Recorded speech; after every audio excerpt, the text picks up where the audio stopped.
Welcome to Morning Moments, and we are on lesson 5 or part 5 in our communication series, and in the middle of our anger management and the journey to the other side of bitterness. Please go back and listen to the other sessions. To build on from last week's session about the timing of our message, let's talk about the next element that can cause problems in communication skills: the distance between the sender and the receiver is the channel. Okay. In the spoken communication or verbal communication, there's a lot of things that could bother that communication, that channel. When I'm teaching in a class, I stand in front of the class and I look out at my audience, and I look to see, well, is there any problems? One of the things I look at is when sometimes I teach in a lot of corporate offices and hospitals and managed care companies. There's this huge big projector on the ceiling or on the desk that's causing a lot of noise. And I think, oh boy, between me and the person I'm trying to talk to, there is this big roar of the projector. And so I have to talk louder to get over that projector. So that is something that affects the channel. Sometimes it's the television, and sometimes it's loud music, and sometimes it's other distractions. What I found that some of the best communication my wife and I have had is when we're traveling and we turn the radio off, and we're not watching TV, we're not on our phones, and it's just her and I in the car and just communicating without all those distractions. We're cleaning up the channel. Sometimes you have to clean up the channel, and you have to make a conscious effort of the sender and the receiver to say, let's clean up the channel. You know, we lived in Hampton Roads area, Virginia Beach, and there are this is jets all over, and we're not in a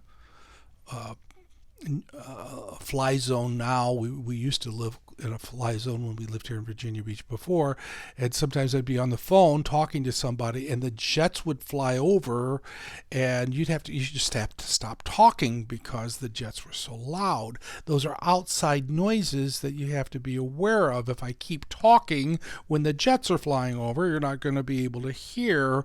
That's the responsibility of both the sender and the receiver to say, I can't hear you, or there's a communication problem. The channel. All right. So there can be a lot of distractions, and sometimes these distractions can really affect communication. I was sitting having a conversation just the other day with our family members, and I was talking to one of our family members, and we had this good conversation over here, and all of a sudden I hear over here somebody's talking about another conversation. I'm thinking, that's kind of interesting. I want to hear what they're saying. So I got one ear over here and one ear over here, and I was missing pieces of both of them. But it was so much fun listening to this conversation and not listening to this conversation. And I had to take my focus and say, clean up the channel.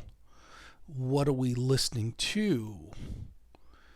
So it could be sound, it could be distractions. So we have to watch the distractions. We talked about timing last week of when we sending the message. But even in the midst of sending that message, we also have to watch the distractions that go on to take place. Kids screaming, television's blaring. If it's important enough to have the conversation, it's important enough for you to clean the channel, to slow things down. And there's a strange thing. We could even actually have eye contact when you communicate. I'm still, I'm one of those baby boomers, and I'm still not real thrilled about verbal communication or nonverbal communication. One, I'm not that great at it. I've never cared about typing and putting words on paper. I've always been better at verbal communication.